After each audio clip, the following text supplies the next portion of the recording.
चलिए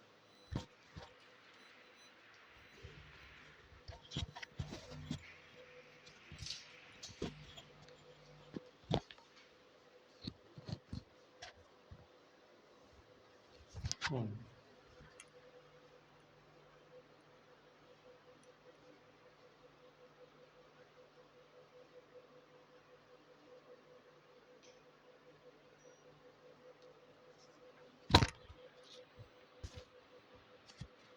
हम्म।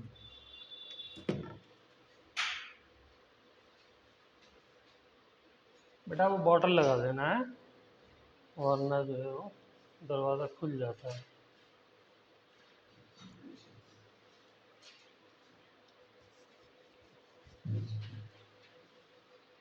चलिए हम लोग नेगेटिव डेविएशन के बारे में देखते हैं।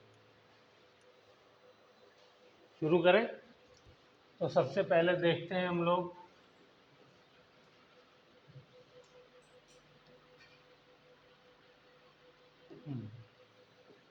पहला पॉइंट इंटर मॉलिक्यूलर फोर्सेस का। तो इसमें क्या होगा, जो ए यानी सॉल्वेंट के मॉलिक्यूल के इंटर मॉलिक्यूलर फोर्सेस हैं, और बी यानी जो सोल्यूट के मॉलिक्यूल के इंटर मॉलिक्यूलर फोर्सेस हैं, वो वीक होते हैं A B intermolecular forces.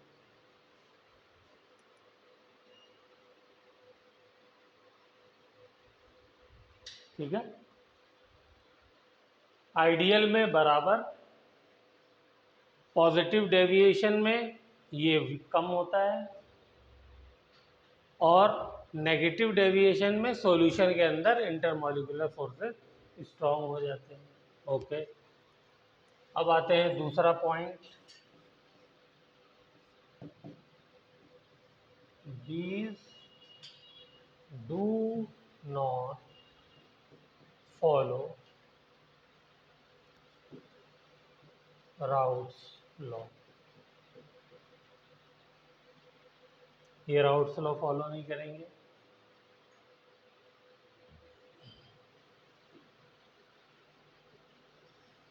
क्या मतलब हुआ इसका?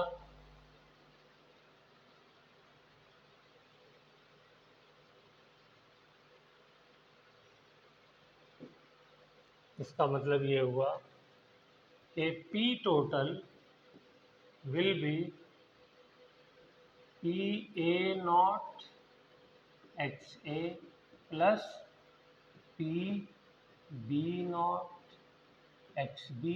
आइडियल होता तो इक्वल होता है। पॉजिटिव डेविएशन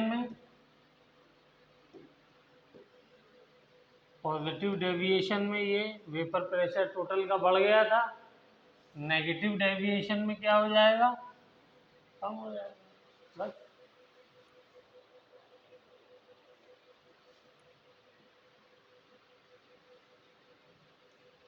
तीसरा पॉइंट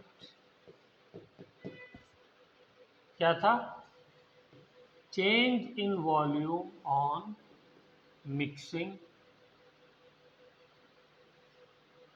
क्या होगा,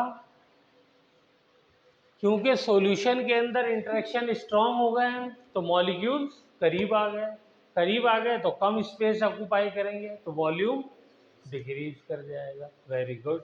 तो इस बार फाइनल वॉल्यूम कम है, इनिशियल ज़्यादा है, तो क्या आएगा, लेस देन ज़ीरो। इसका मतलब नेगेटिव आएगा। एग्जाम्पल में फिर से ले लेते हैं। अगर ये मैंने 100 ml लिया और ये भी 100 ml लिया, तो ये कितना हो जाएगा, 199 ml। कम हो गया थोड़ा, ठीक है, लेस देन 200 ml कर दिया। ठीक है ना, तो ये हमें ध्यान रखना। चलिए, ओके, थर्ड हो गया। फोर्थ पॉइंट आ जाइए। ये क्या था, एंथैल्पी चेंज यानी हीट चेंज ऑन मिक्सिंग, ये क्या हो जाएगी, ये भी लेस हो जाएगी। इसका मतलब बताइए, किसी को समझ में आया?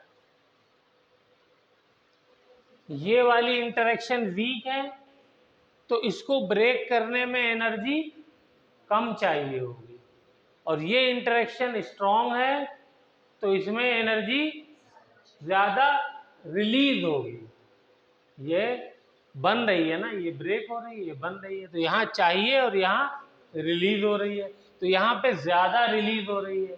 तो इसका मतलब हमने क्या किया, एनर्जी को हमें गेन हुआ, एनर्जी रिलीज हुई, और जब एनर्जी रिलीज होती है तो वो रिएक्शन कैसा होता है, एक्सोथर्मिक, और डेल्टा एच क्या होता है, नेगेटिव। इसीलिए हमने यहाँ पे क्या लिख दिया है, less than 0।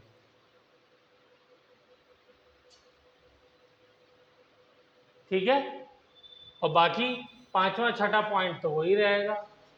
Fifth, entropy change on mixing, ये हमेशा पॉजिटिव ही रहेगी, तभी सॉल्यूशन बनेगा। छठा, change in Gibbs free energy on mixing, क्या हो जाएगा, ये लेस देन 0 होगी, ये हमेशा नेगेटिव होती है और नेगेटिव होनी चाहिए, तभी कोई भी प्रोसेस होगा। ठीक है, चलिए, वेरी गुड। तो ये 6 पॉइंट हमने डिस्कस कर लिए। इसका एग्जाम्पल भी यही लिख ले, फिर ग्राफ बना लेंगे, है ना। चलिए, जगह है तो एग्जाम्पल भी यही लिख लेते हैं। तो इसका एग्जाम्पल के अंदर स्ट्रॉन्ग एसिड प्लस वाटर, इसका मिक्सचर ले लिए, वो नेगेटिव डेविएशन दे दे। ठीक है, स्ट्रॉन्ग एसिड में आप HNO3 ले लीजिए, concentrated nitric acid, plus water का सॉल्यूशन, तो ये क्या देगा, नेगेटिव डेविएशन वाला सॉल्यूशन देगा। या कंसंट्रेटेड H2SO4 ले लीजिए और वाटर ले लीजिए, तो ये क्या करेगा, नेगेटिव डेविएशन देगा। ठीक है, तो कोई भी स्ट्रॉन्ग एसिड ले लीजिए, HCl ले लीजिए,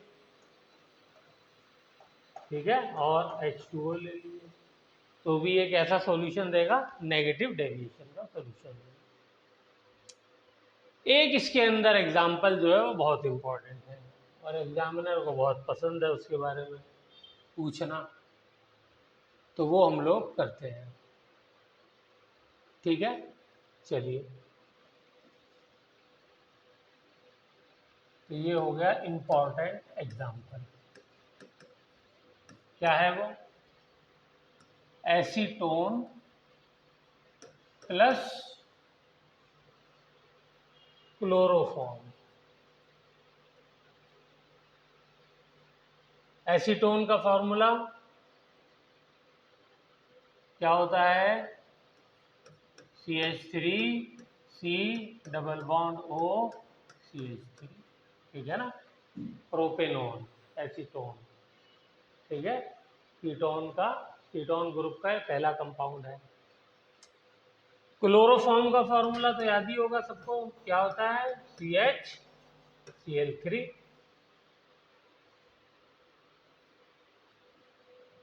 हो गया।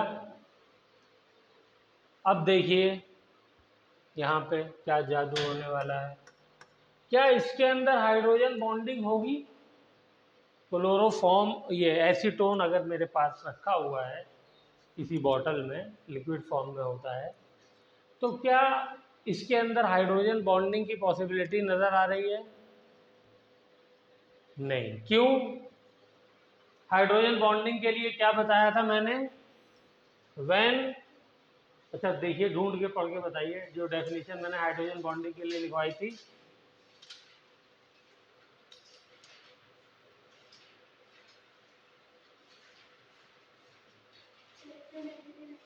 हाँ, पूरा पूरा पढ़िए सेंटेंस।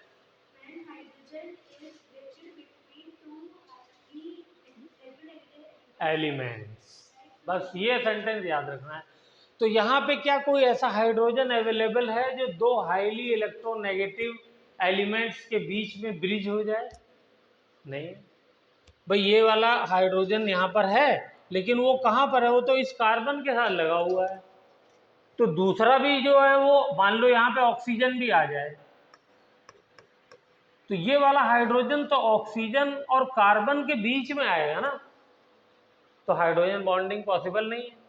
तो एसीटोन के अंदर no hydrogen bonding, no hydrogen bonding.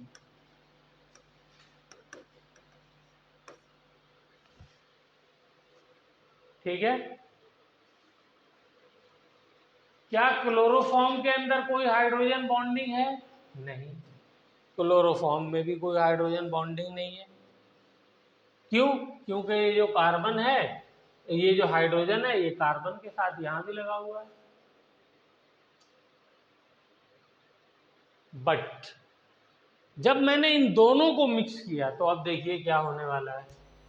C double bond को CH3 CH3 C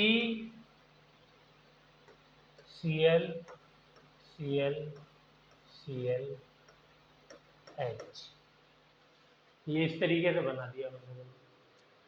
यहाँ पे ऑक्सीजन है, इधर कार्बन है, लेकिन हुआ क्या कि ये जो कार्बन है, इस कार्बन पर 3 क्लोरीन लगे हुए हैं, और इस क्लोरीन की इलेक्ट्रोनेगेटिविटी काफ़ी ज़्यादा होती है। किसके बराबर होती है? नाइट्रोजन के ही बराबर होती है ना। नाइट्रोजन की कितनी थी इलेक्ट्रोनेगेटिविटी? 3, इसकी भी 3 थी। ओके। तो ये जो हाइड्रोजन है, क्योंकि ये इलेक्ट्रोनेगेटिव ज़्यादा है, तो ये इलेक्ट्रॉन को इसने भी अपनी तरफ खींचा, इसने भी इलेक्ट्रॉन को अपनी तरफ खींचा, इसने भी इलेक्ट्रॉन को अपनी तरफ खींचा। तो कार्बन के पास से काफ़ी ज़्यादा इलेक्ट्रॉन क्या हो गया? शिफ्ट कर गया क्लोरीन की तरफ। तो इसके ऊपर क्या हुआ? काफ़ी ज़्यादा डेल्टा पॉजिटिव चार्ज आ गया। तो अब ये क्या करेगा? ये इस हाइड्रोजन से अच्छा खासा इलेक्ट्रॉन से हाइड्रोजन का इलेक्ट्रॉन क्लाउड फिर अपनी तरफ खींच लेता है। उसकी वजह से क्या हो जाता है कि इसके ऊपर डेल्टा पॉजिटिव चार्ज आ जाता है। तो यहाँ पर क्या हुआ कि ये ऐसे बिहेव करने लगता है, ये एक स्पेशल केस है कार्बन, जैसे ये हाईली इलेक्ट्रोनेगेटिव हो गया। क्यों बिहेव करने लगा? क्योंकि इसके साथ 3 क्लोरीन अटैच है। ठीक है ना, एक स्पेशल केस है, इसीलिए ज़्यादा इंपॉर्टेंट हो गया है। तो इसने क्या किया? कार्बन को इलेक्ट्रोनेगेटिव बना दिया, उसका इलेक्ट्रॉन खींच खींच के। अब ये क्या हो गया? ये भी इलेक्ट्रॉन खींचने के लायक हो गया, क्योंकि इसका इलेक्ट्रॉन इन लोगों ने ले लिया। तो ये हाइड्रोजन अब इस ऑक्सीजन के साथ हाइड्रोजन बॉन्ड बना दिया। ठीक है। तो इसकी वजह से यहां पर क्या हो जाता है? हाइड्रोजन बॉन्डिंग एग्जिस्ट करती है, टेक्स प्लेस।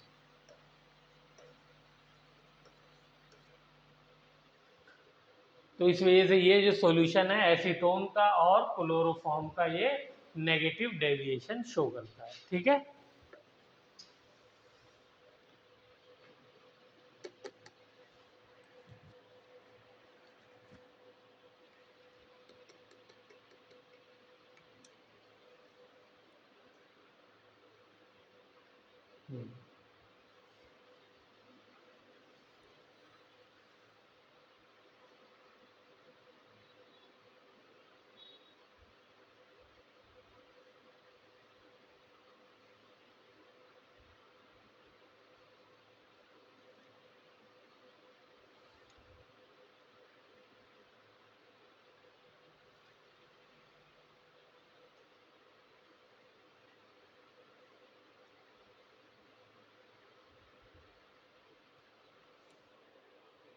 तो क्लोरोफॉर्म का जो हाइड्रोजन है वो क्या हो जाता है? हाइड्रोजन बॉन्डिंग बना लेता है एसीटोन के ऑक्सीजन के साथ। क्यों बना लेता है? इसलिए कि जो कार्बन है क्लोरोफॉर्म का, वो हाईली इलेक्ट्रोनेगेटिव हो जाता है, 3 क्लोरीन की इंडक्टिव इफेक्ट की वजह से minus I effect. Inductive effect जानते हैं, कोई भी जो इलेक्ट्रोनेगेटिव एलिमेंट होता है वो अपनी तरफ इलेक्ट्रॉन को जो खींचता है उसको हम क्या बोलते हैं, इंडक्टिव इफेक्ट बोलते हैं। ठीक है, सिमिलर मतलब कुछ इलेक्ट्रोनेगेटिविटी के साथ इसकी सिमिलैरिटी है। जैसे इलेक्ट्रोनेगेटिविटी में क्या था, शेयर्ड इलेक्ट्रॉन को अपनी तरफ खींचना, तो ऐसे ही इंडक्टिव इफेक्ट में क्या होता है, यहाँ पे खींचना नहीं होता है, डोनेट भी करना होता है, यानी अपना इलेक्ट्रॉन दे देना। तो जो अगर ले रहा है तो उसको माइनस आई इफेक्ट बोलते हैं, और इलेक्ट्रॉन अगर दे रहा है तो प्लस आई इफेक्ट बोलते हैं। हम लोग पढ़ेंगे इसको बाद में, ठीक है, ये ऑर्गेनिक में कॉन्सेप्ट ज़्यादा यूज होता है। तो ये हो गया, चले ये इंपॉर्टेंट करके आपको लिख लेना। अब इसका ग्राफ बनाते हैं।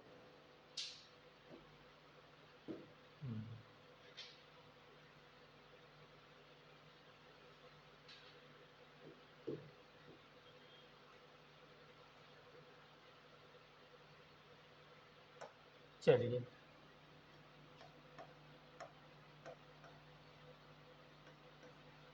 यहाँ पे ये 1 है और यहाँ पे 0.5 और यहाँ पे 0, ये यहाँ पे 1, 0.5, 0। अब बीच वाले में नहीं लिख रहा हूँ, ठीक है ना, इसलिए कि अब हम लोग इसको सीख चुके हैं बीच में क्या होगा।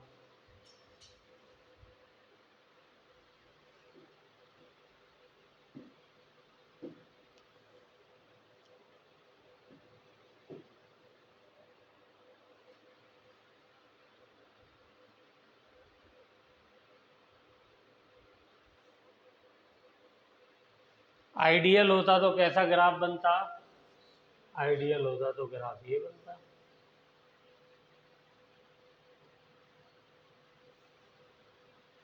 इस बार मैंने क्या किया है, सोल्यूट लेस वोलेटाइल ले लिया, ठीक है, तो उसका जो है ग्राफ थोड़ा सा नीचे है।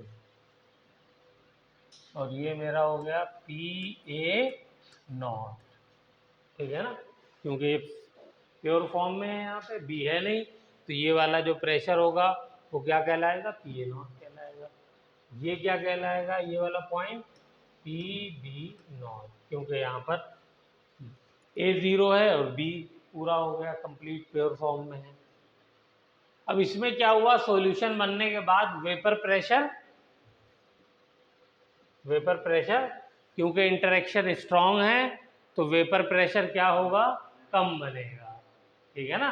तो यहाँ पे क्या हो जाएगा, वेपर प्रेशर डिक्रीज कर जाएगा because of strong intermolecular forces between solute and solvent.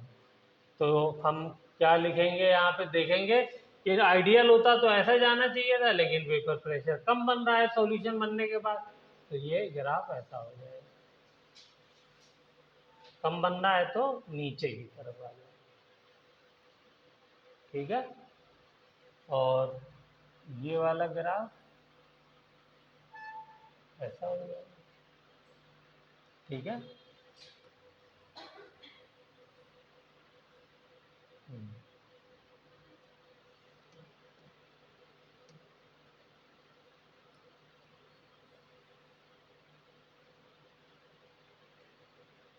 चलिए,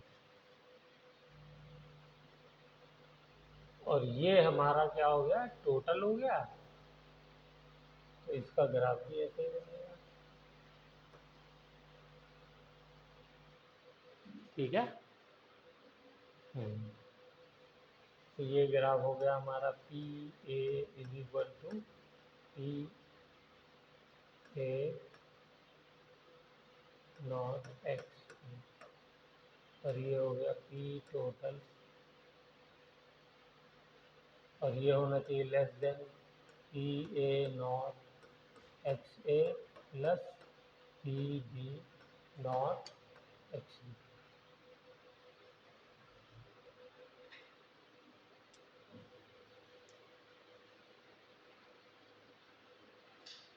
तो यहाँ पर हमारा नॉन आइडियल सॉल्यूशन भी ख़त्म हो गया, इसके एग्जाम्पल्स भी ख़त्म हो गए।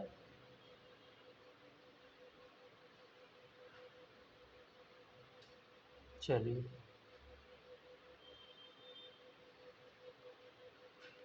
ओके।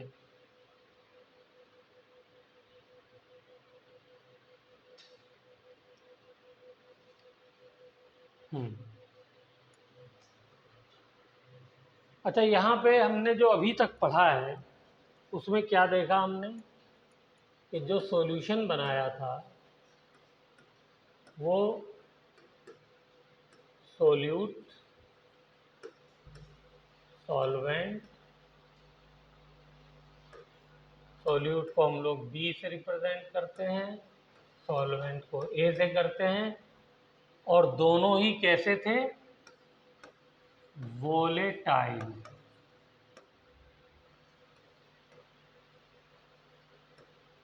वोलेटाइल मतलब, वोलेटाइल मीन्स जिनके वेपर्स बनते हैं, ठीक है ना। तो दोनों ही जो थे वो वोलेटाइल थे, यानी दोनों ही लिक्विड थे। अब हम देखने जा रहे हैं, अगर एक चीज़ हम सॉलिड ले लें, यानी सोल्यूट कोई ऑफ कोर्स सॉलिड लेंगे, और सॉल्वेंट जो है वो हमारा लिक्विड रहेगा, ठीक है ना। तो एक वोलेटाइल रहेगा, दूसरा नॉन वोलेटाइल रहेगा, तो इसको हम नॉन वोलेटाइल कर देते हैं और ये वोलेटाइल कर देते हैं। तो अब इसका सॉल्यूशन बनाएं।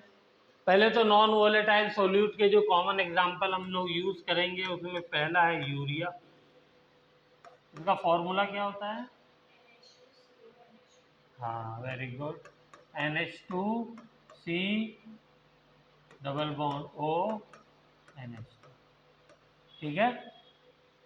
दूसरा ग्लूकोज। ग्लूकोज का फॉर्मूला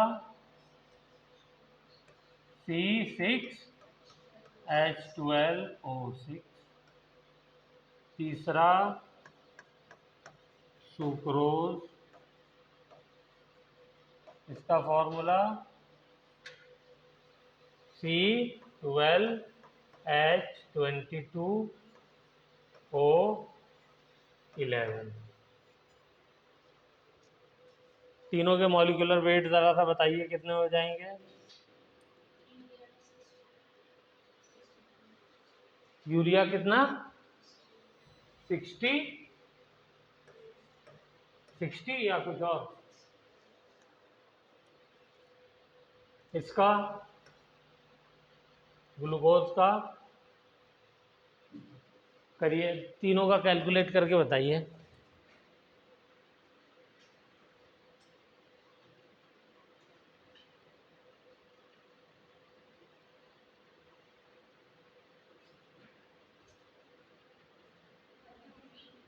हम्म, 180, वेरी गुड, ये भी सही है। और इसका 342, राइट। ठीक है, तो मॉलिक्यूलर वेट इन तीनों का याद रहना चाहिए। चलिए, तो अब इनका सॉल्यूशन बनाते हैं और फिर देखते हैं क्या होता है।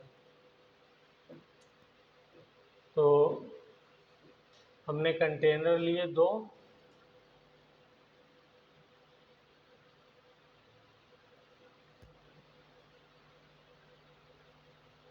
ठीक है।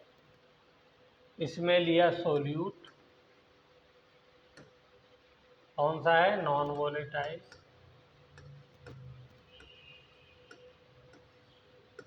इसमें लिया सॉल्वेंट, सॉल्वेंट कौन सा है? वोलेटाइल। और यहाँ बनाया हमने सॉल्यूशन।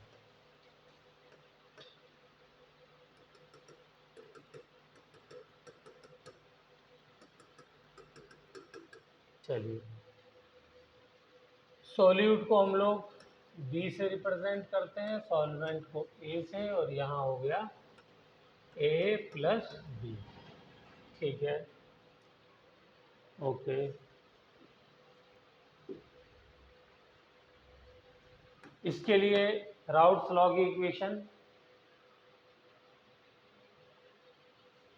पहले, चलिए इसके लिए लिखते हैं। P A is equal to P A not x A, ठीक है।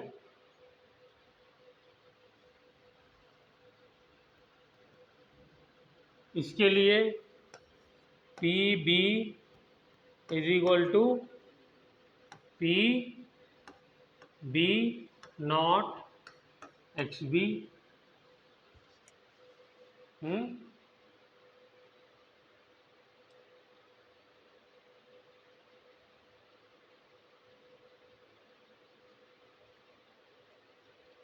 हो गया।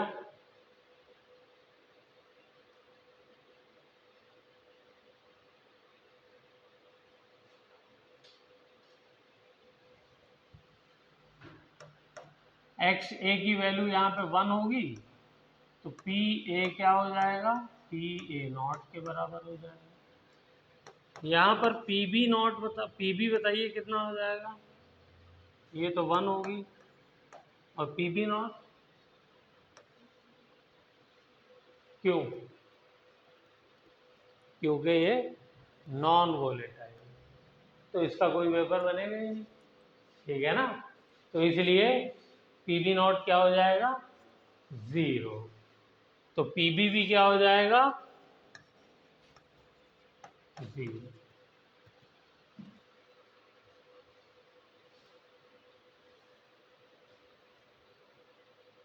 तो यहाँ पर हमारा P B nought is equal to 0 because this is non volatile solute.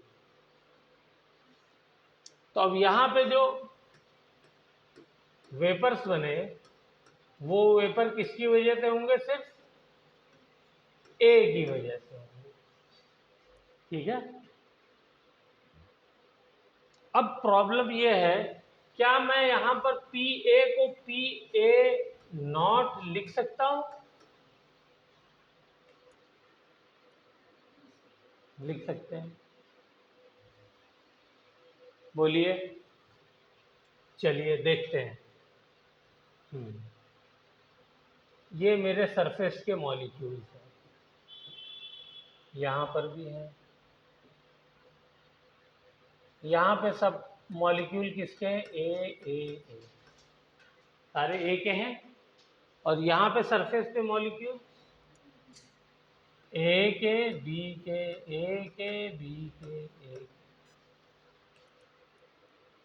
तो ये बताइए कि सरफेस पे जो मॉलिक्यूल्स हैं वो तो बी के भी आ गए, तो फिर कैसे सेम वेपर हो जाएगा। सेम वेपर इस बार नहीं बनेंगे, क्योंकि उतने मॉलिक्यूल सरफेस पे अवेलेबल ही नहीं है। बी के मॉलिक्यूल्स ने भी सरफेस पे क्या किया है, एरिया या स्पेस ऑक्युपाई कर लिया है।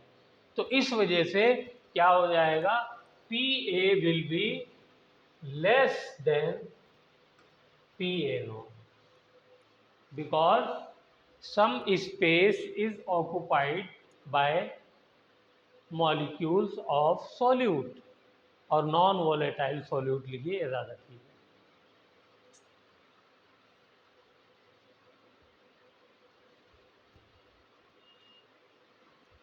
ठीक है, तो इससे क्या पता चला कि अगर आपने वोलेटाइल सॉल्वेंट के अंदर नॉन वोलेटाइल सॉल्यूट ऐड कर दिया तो उसकी वजह से जो सॉल्वेंट है उसका वेपर प्रेशर डिक्रीज हो गया। ये वेपर प्रेशर की तो बात कर रहे हैं ना हम लोग, तो उसका वेपर प्रेशर क्या हो जाएगा, डिक्रीज हो जाएगा। इसी को क्या कहते हैं, लोअरिंग ऑफ वेपर प्रेशर। क्या कहते हैं, हाँ, लोअरिंग ऑफ वेपर प्रेशर, ठीक है। चलिए ओके, आगे चलते हैं, अब कुछ थोड़ी सी डेरिवेशन देखते हैं।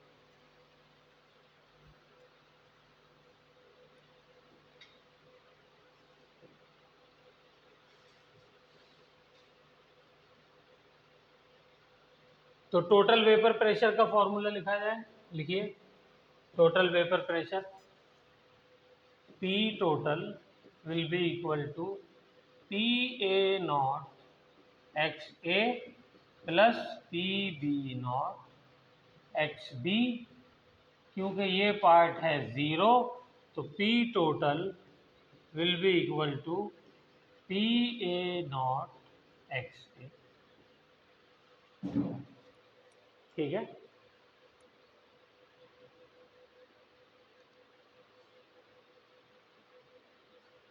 चलें आगे।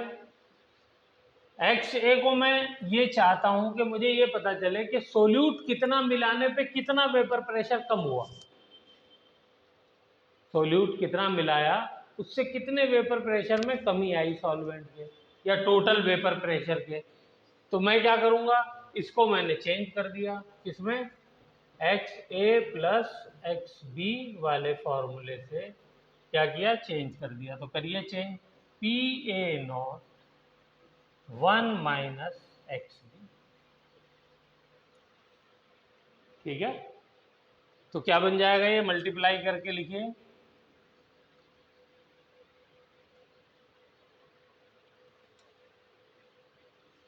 चलिए यहां लिखते हैं। तो ये हो जाएगा P टोटल। अच्छा, P टोटल को मैं P सॉल्यूशन भी लिख सकता हूँ, है ना, जो सॉल्यूशन बना है उसका वेपर प्रेशर। तो कुछ किताबों में आपको P S भी लिखा हुआ मिलेगा, तो कंफ्यूज नहीं होना है, वो क्या है, P टोटल ही है। इज इक्वल टू, इसको मल्टीप्लाई किया तो क्या हो गया, P A not minus P A not x B. Good, चलिए पी एस को इधर ले आइए और ये एक्स बी वाली टर्म को इधर ले आइए। तो P A not x B is equal to P A not minus P S लिखूं, पी टोटल लिखूं, कुछ भी लिख दीजिए। चलिए मैं पी टोटल ही लिख देता हूं। ओके,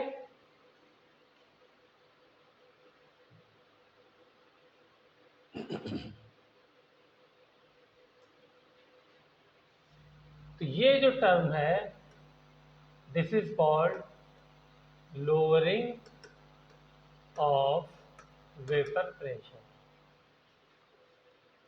यहाँ पे मैंने बताया वेपर प्रेशर लोअर हो गया, कितना कम हुआ वो यहाँ पर हमने कैलकुलेट कर दिया।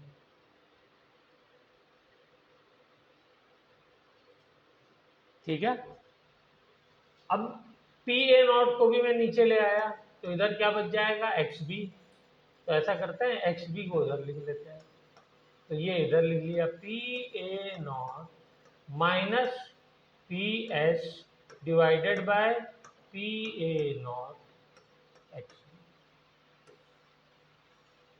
ये है मेन फॉर्मूला। मोल फ्रैक्शन से क्या रिलेशन है ऑफ सोल्यूट के lowering of vapour pressure.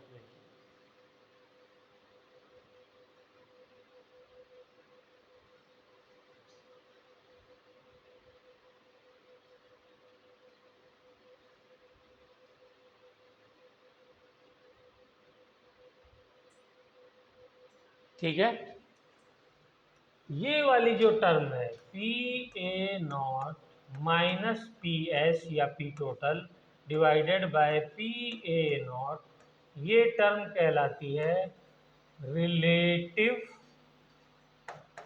Lowering of vapour pressure.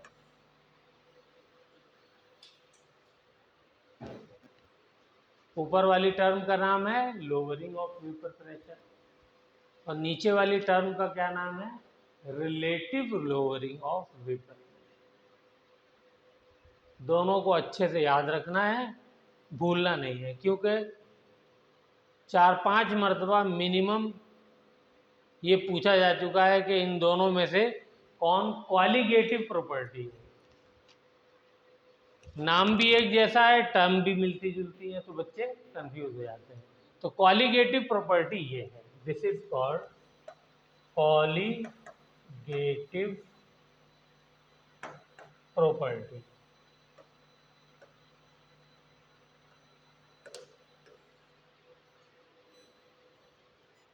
तो relative lowering of vapour pressure is a colligative property, not lowering of vapour pressure. इसको आपको अच्छे से याद रखना है। चलिए अब नई बात, नया वर्ड सीखा हमने, क्या? कॉलिगेटिव प्रॉपर्टी क्या होती है? ठीक है, तो लिखिए the properties of solution which depends on the number of solute particles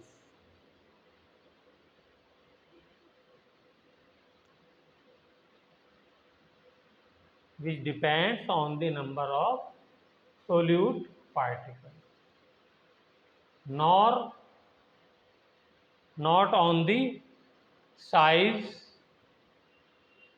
or charge of the solute particle, size, shape।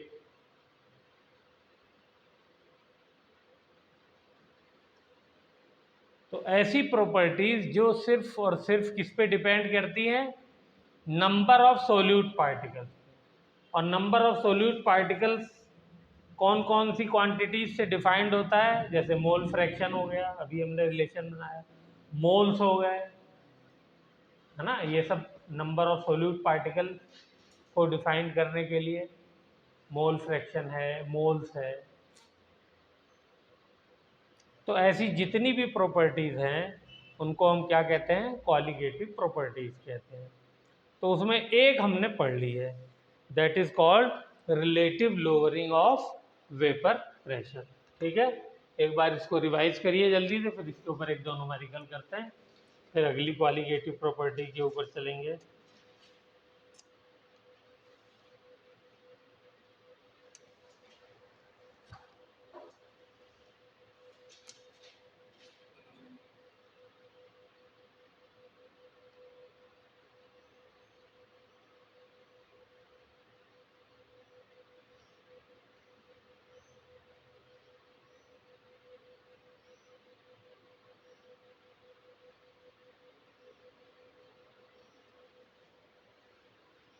हो गया?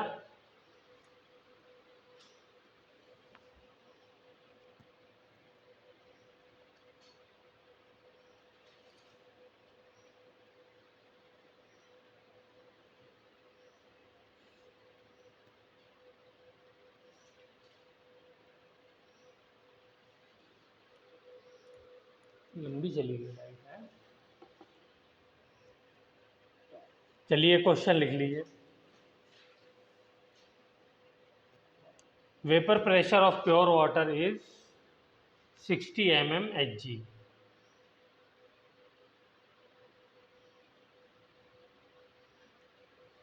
एट सम टेम्परेचर, या रूम टेम्परेचर कर दिए।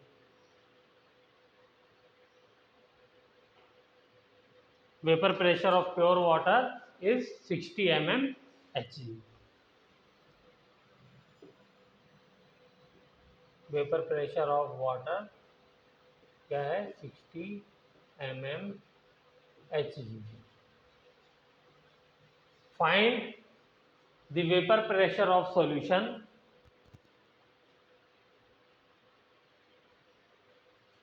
containing 30 gram of urea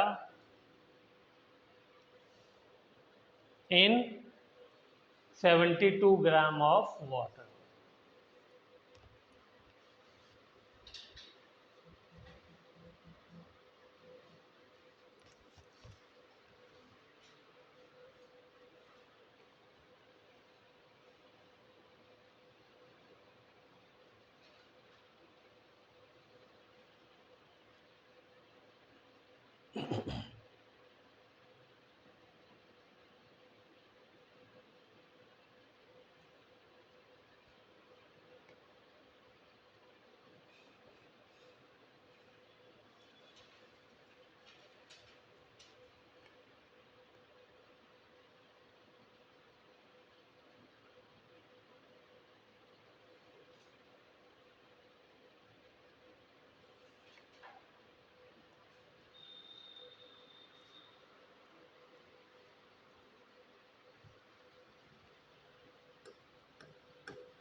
हाँ, यूरिया का मॉलिक्यूलर वेट कितना था 60, तो number of moles of urea क्या हो जाएंगे 30/60 यानी 1/2। और वाटर का नंबर ऑफ मोल्स कितने हो जाएंगे बताइए। हाँ, 72/18, तो कितना हो गया। हाँ, 4 मोल। चलिए, तो इससे मोल यूरिया का हमारा मोल फ्रैक्शन आ जाएगा 1/2 डिवाइडेड बाय 4 प्लस 1/2। ठीक है, तो कैलकुलेशन हमारी हो जाएगी 0.5 डिवाइडेड बाय 4.5, ये हो गया 5/45, 1/9। तो यहाँ पे मैंने लिख दिया 1/9।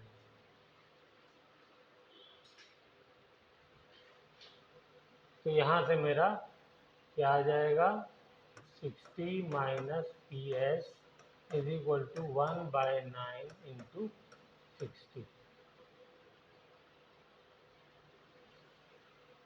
ये हो गया आपका 3 3 का 9, 320 है।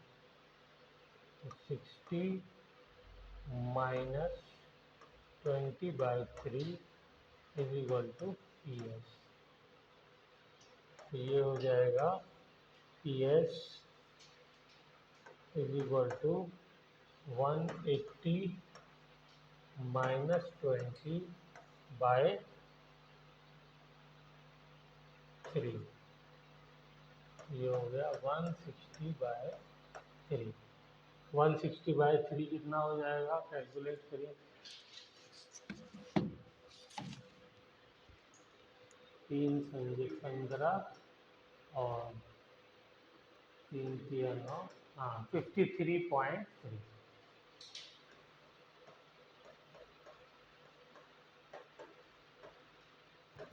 mmHg।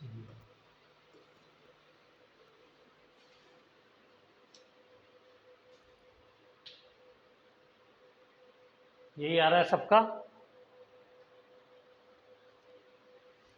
कोई पार्ट समझ में नहीं आया तो पूछ लीजिए।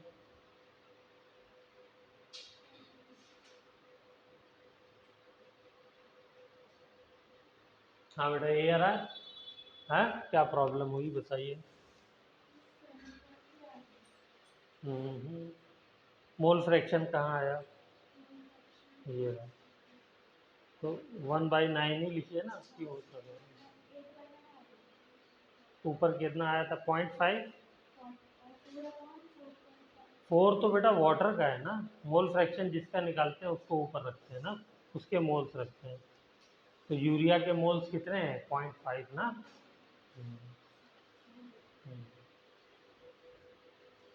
ठीक है। ओ नो, 1/4 कैसे आएगा बेटा, इसके कितने मोल्स हैं 72/18, 4 मोल। आपका देखें लंबा नहीं है तार इसलिए। ठीक है, 1/9 हो गया। Okay, good. आपका देखो बेटा।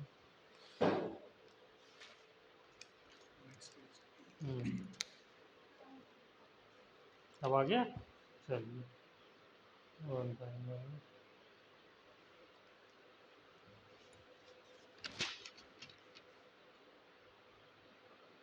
ठीक, चलिए।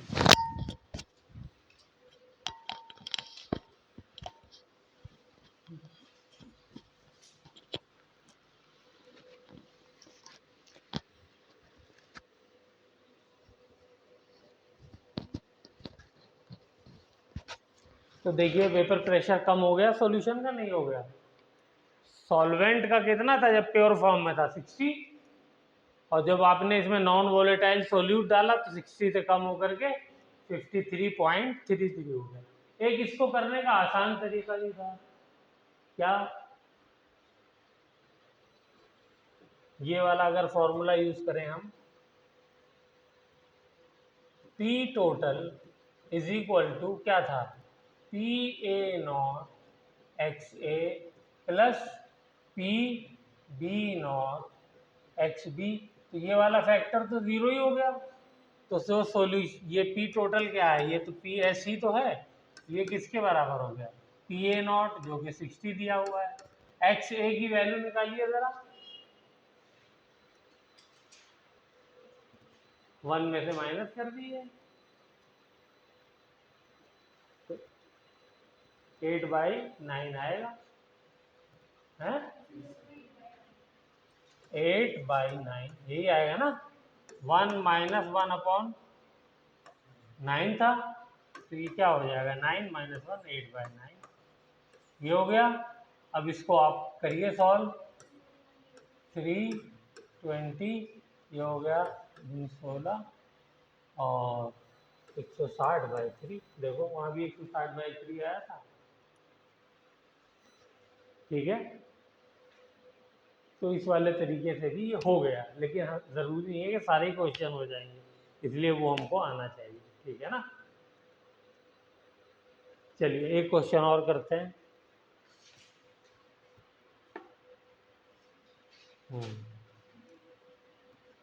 Calculate the mass of non volatile solute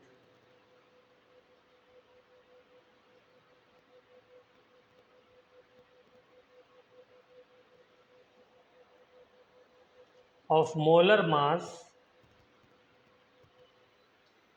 40 ग्राम पर मोल।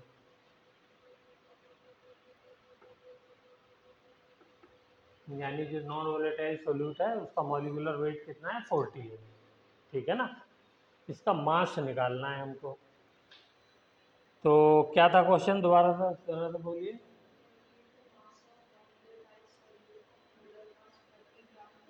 पर मोल required to be dissolved in 114 gram 114 gram of octane to lower the vapor pressure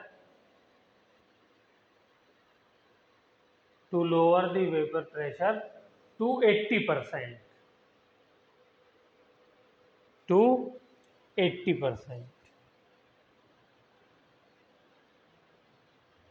चलिए ट्राई करिए, 2-3 मिनट लीजिए।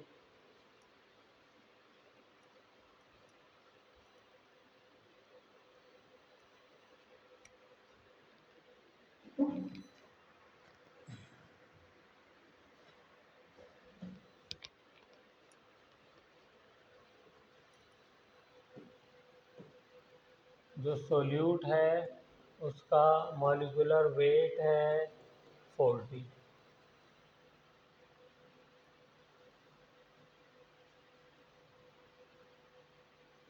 वेपर प्रेशर डिक्रीज हुआ है कितना, टू 80%। टू 80% डिक्रीज हो गया, मतलब समझ में आया इसका,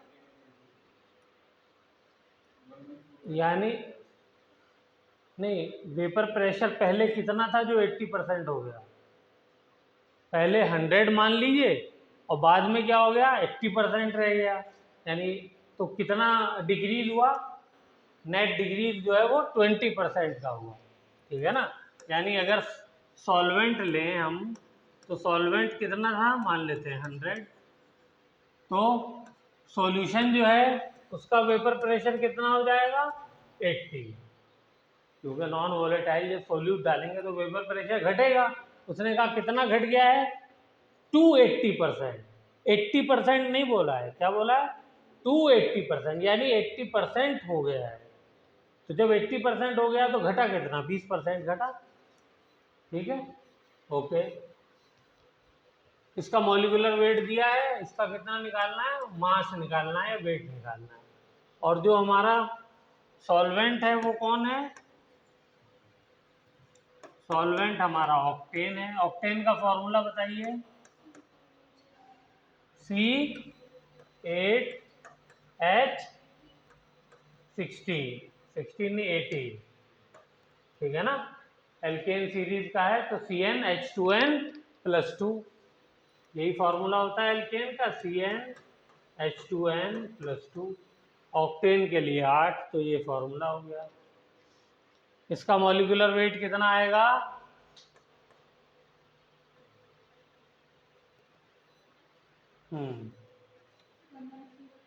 required to be dissolve in 114 ग्राम।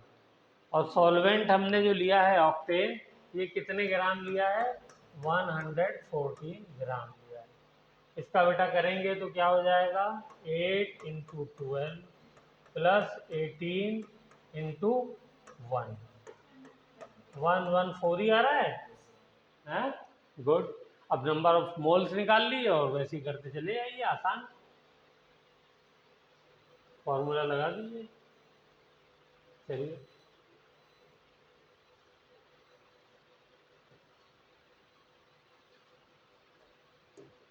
हाँ,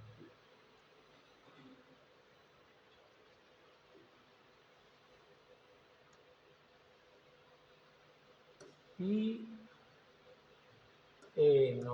- PS/PA0 = XB। ओके, तो PA0 हमारा है 100, PS हमारा है 80, PA0 हमारा है 100 = XB। यहाँ पे निकालते हैं तो पहले हमारा सोल्यूट का वेट, मॉलिक्यूलर वेट कितना है, 40, तो NB लिख देते हैं इसको, = इसका वेट ही तो हमें निकालना है, डिवाइडेड बाय मॉलिक्यूलर वेट, 40 हो गया, ठीक है। Na क्या हो गया ऑक्टेन का, 114 डिवाइडेड बाय 114 = 1।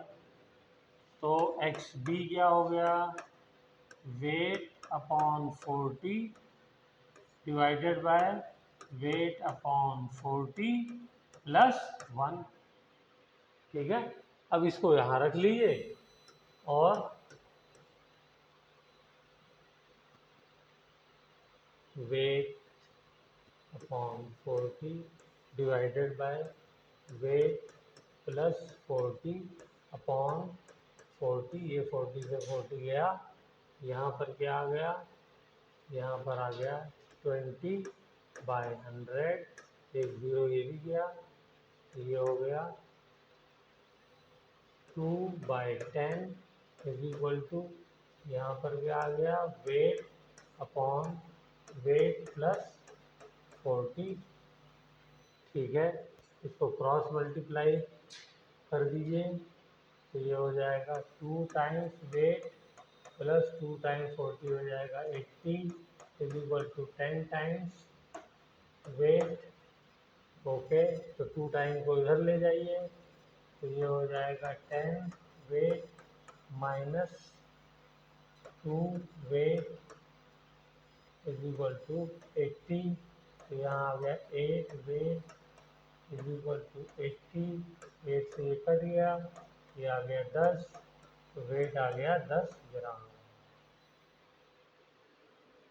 चेक करिए 10 ग्राम आया सबका।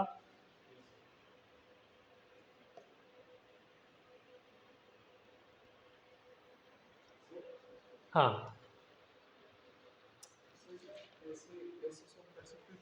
डायरेक्ट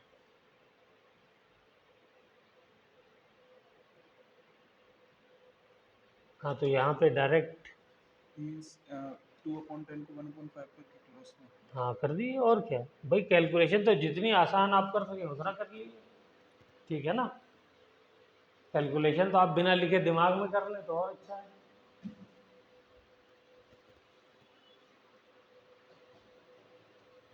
कोई भी स्टेप समझ में नहीं आया हो तो बताइए। अब मैंने यहाँ वेट लिख दिया, आप लोग वेट को x मान करके भी कर सकते थे, ठीक है ना, वेट की जगह x मान लें, तो ये हो गया। तो इसमें ध्यान देने वाली चीज एक जो थी वो ये थी कि वेपर प्रेशर डिक्रीज हो रहा है टू 80%। तो ये हमें ध्यान रखना पड़ेगा कि 100 हमने ले लिया और अब क्या हो गया है, वो 80% हो गया, यानी 20 जो है वो क्या कहते हैं परसेंटेज उसके अंदर डिक्रीज हुआ है। अगर वो कहता कि 80% डिक्रीज हुआ है तो फिर कितना डिक्रीज हो जाता, फिर ये 20 बन जाता। तो फिर यहाँ पे क्या लिखते, PS20 हो गया। ठीक है, तो लैंग्वेज को थोड़ा सा ध्यान से समझना है। चलिए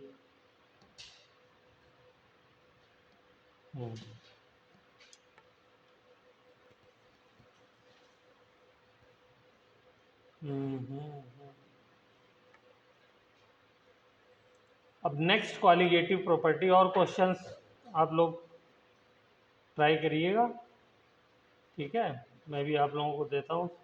नेक्स्ट क्वालिटेटिव प्रॉपर्टी हम लोग चलते हैं, elevation in boiling point.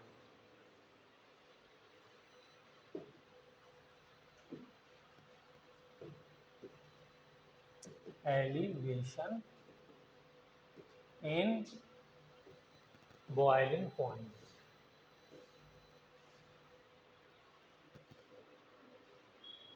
Elevation का क्या मतलब हुआ, इंक्रीज कर जाना। तो क्या नॉन वोलेटाइल सोल्यूट डालने पे बॉइलिंग पॉइंट बढ़ना चाहिए, है? क्यों बढ़ना चाहिए, तो आप बताइए, एक्सप्लेन करिए।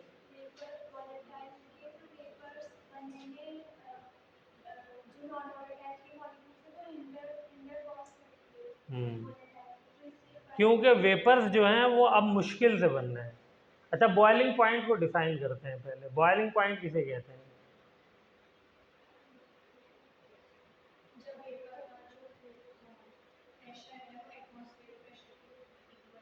बराबर बोले, गुड, बात आई समझ में।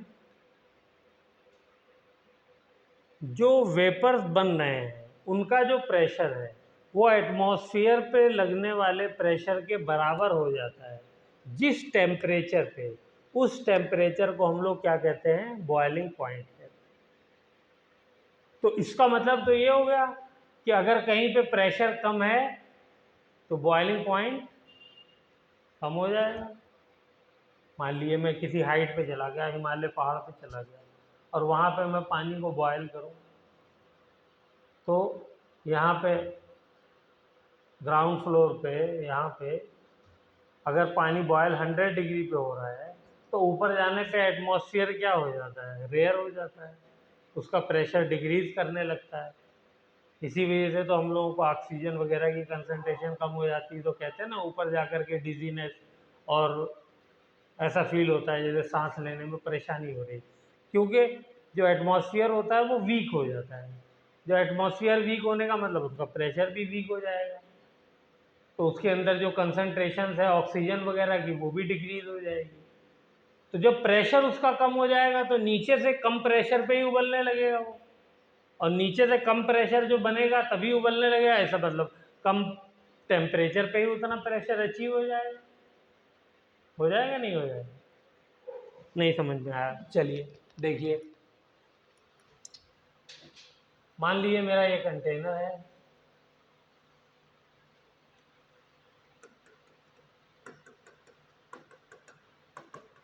यहाँ पे मैं इसको हीट कर रहा हूँ, यहाँ पे ये वेपर्स बन रहे हैं, ठीक है, ढक्कन नहीं लगा हुआ है, इसके ऊपर खुला हुआ है।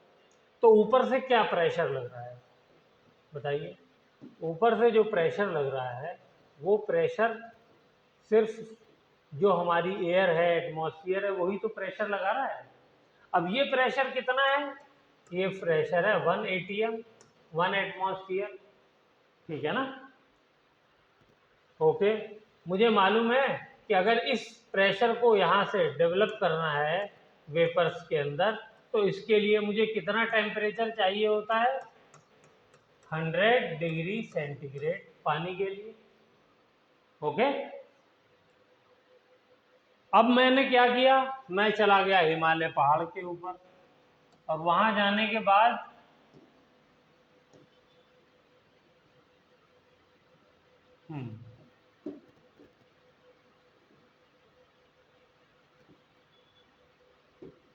वहां जाने के बाद क्या हुआ,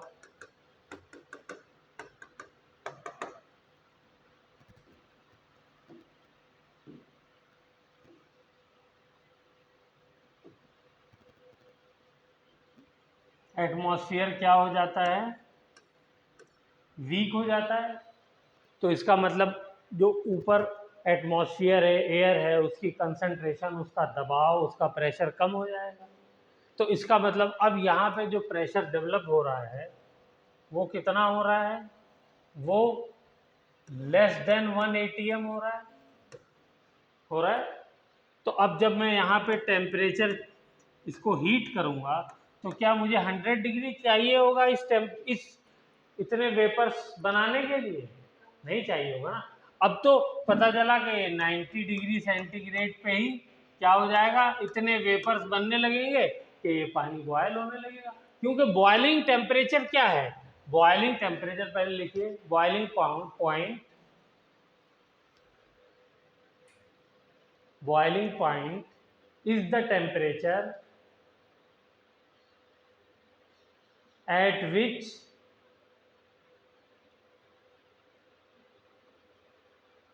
vapor pressure of liquid becomes equal to atmospheric pressure। जो एटमॉस्फेयर है उसके प्रेशर के जब बराबर हो जाता है तो उसी को हम क्या कहते हैं, बॉइलिंग पॉइंट कहते हैं। अगर ऊपर प्रेशर कम हो जाएगा तो कम टेम्परेचर पे चीज़ बॉयल होने लगेगी। यही मैं स्पेस में चला जाऊं तो पता चला कि 25-30 डिग्री पे ही पानी बॉयल होने लगेगा, क्योंकि वहां पे प्रेशर तो बहुत ही कम होता है। ठीक है ना। तो ये टेम्परेचर 100 डिग्री है, तो वो इस बात पे डिपेंड कर, ये अगर मैं प्रेशर बढ़ा दूं, कुकर आपने ढक्कन लगा दिया ऊपर से, अब प्रेशर ऊपर से वो होता जा रहा है तो क्या हो जाएगा, प्रेशर बढ़ गया तो वो यानी, या ऊपर से कोई और चीज़ आपने ऐसी करी कि प्रेशर बढ़ा दिया तो थोड़ी जो है वो 100 डिग्री बॉयल करेगा, तब आपको और ज़्यादा उसको हीट करना पड़ेगा ताकि नीचे से भी उतना ही प्रेशर बने ना जितना ऊपर से बनना है। ठीक है, तो ये बॉइलिंग पॉइंट की डेफिनेशन हो गई। चलिए, तो अब देखिए नॉन वोलेटाइल सॉल्यूट डालने से क्या होगा। तो एक ग्राफ बनाते हैं हम लोग। ओके, चलिए इधर लेते हैं वेपर प्रेशर और इधर लेते हैं टेम्परेचर। वेपर प्रेशर और टेम्परेचर का ग्राफ मैंने बताया था, जल्दी जरा चेक करिए कैसा ग्राफ था वो।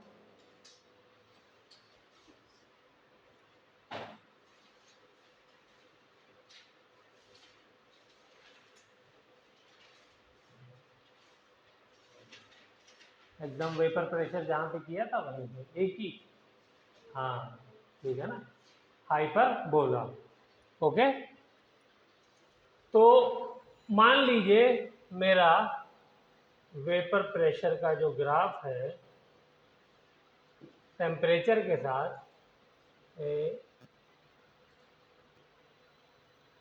ये ग्राफ बना, और ये ग्राफ जो है ये है सॉल्वेंट। किसका ग्राफ है, सॉल्वेंट। अब मैंने क्या किया, उसी सॉल्यूशन के अंदर, उसी सॉल्वेंट के अंदर मैंने सोल्यूट मिला दिया, इसके अंदर क्या मिला दिया, सोल्यूट।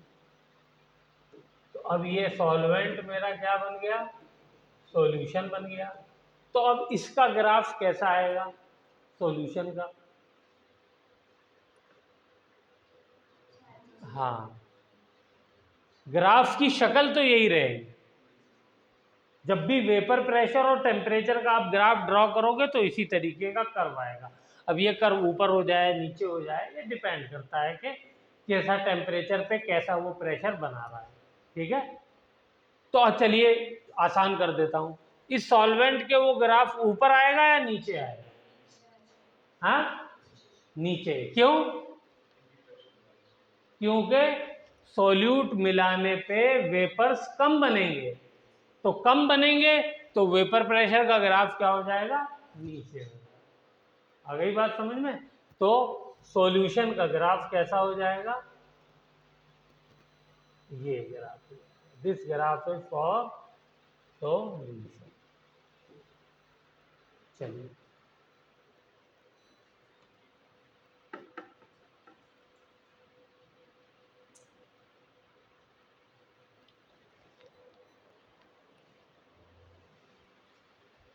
तो इतनी बात समझ में आ गई, सॉल्वेंट का ग्राफ ऊपर, सॉल्यूशन का ग्राफ नीचे। किसके लिए है ये? जब हमने नॉन वोलेटाइल सॉल्यूट को सॉल्वेंट के अंदर, वोलेटाइल सॉल्वेंट के अंदर मिलाया, क्योंकि वही पढ़ रहे हैं।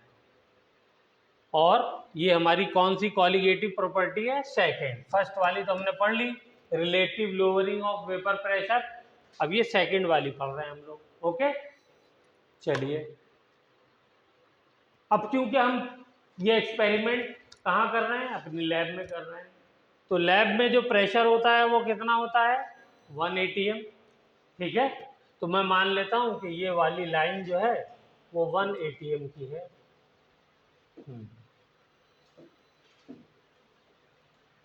चलिए, ये वाला पॉइंट जो है ये 1 atm का है।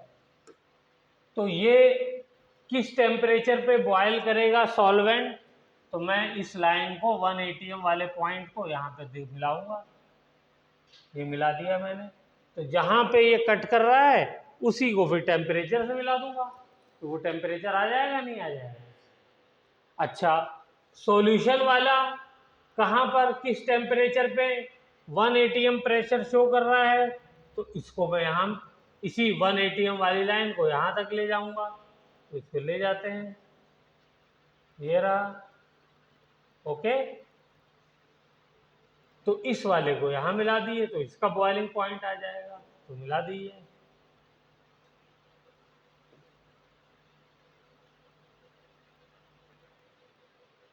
बोलिए, ऐसे ही निकालते हैं ना ग्राफ में, किस टेम्परेचर पे 1 atm प्रेशर सॉल्वेंट का हुआ? तो सर इस टेम्परेचर पे हुआ, तो ये क्या हो गया? T, और या इसको मैंने कह दिया T इनिशियल, और इसको क्या कह दिया? T final. या ये हो गया T सॉल्वेंट, ये हो गया T सॉल्यूशन। तो देखिए टेम्परेचर इधर जाने पे क्या हो रहा है? इंक्रीज कर रहा है, और यही हम भी कह रहे थे। तो एलिवेशन इन बॉइलिंग पॉइंट हो गया। कितना एलिवेशन हुआ? तो कितना एलिवेशन हुआ? ये वाला जो डिफरेंस है, this is called elevation in boiling point. इसको लिखते हैं डेल्टा टी बी।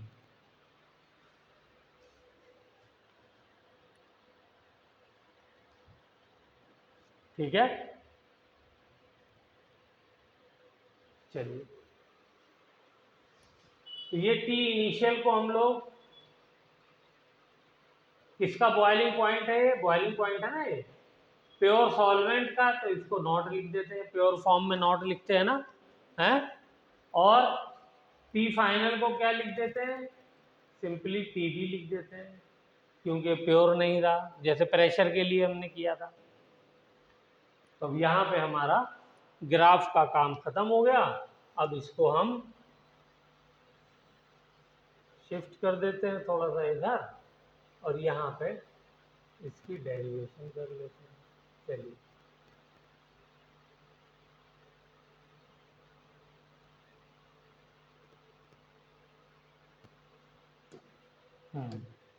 तो देखिए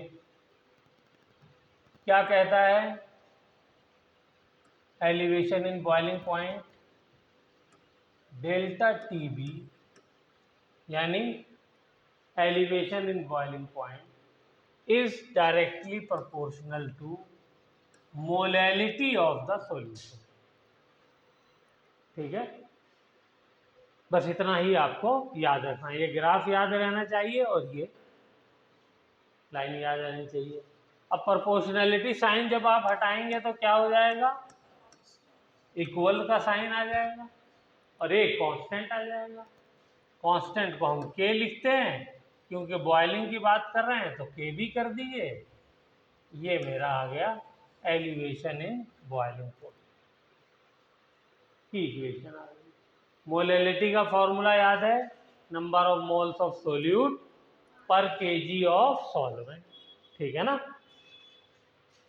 चलिए, केबी जो है इसका नाम है मोलाल एलिवेशन बॉइलिंग कांस्टेंट।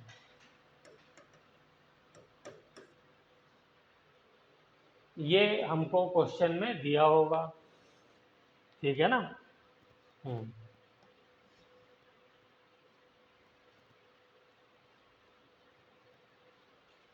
चलिए, अलग अलग लिक्विड के लिए इसकी वैल्यू अलग अलग होती है।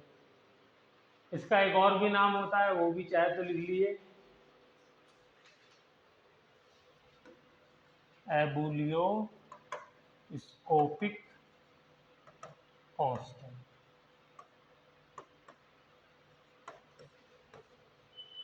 तो आज के लिए इतना ही रखते हैं, कल इसके ऊपर न्यूमेरिकल करेंगे और 2 क्वालिटेटिव प्रॉपर्टीज और हैं, वो हम लोग कल कंप्लीट कर लेंगे, ठीक है।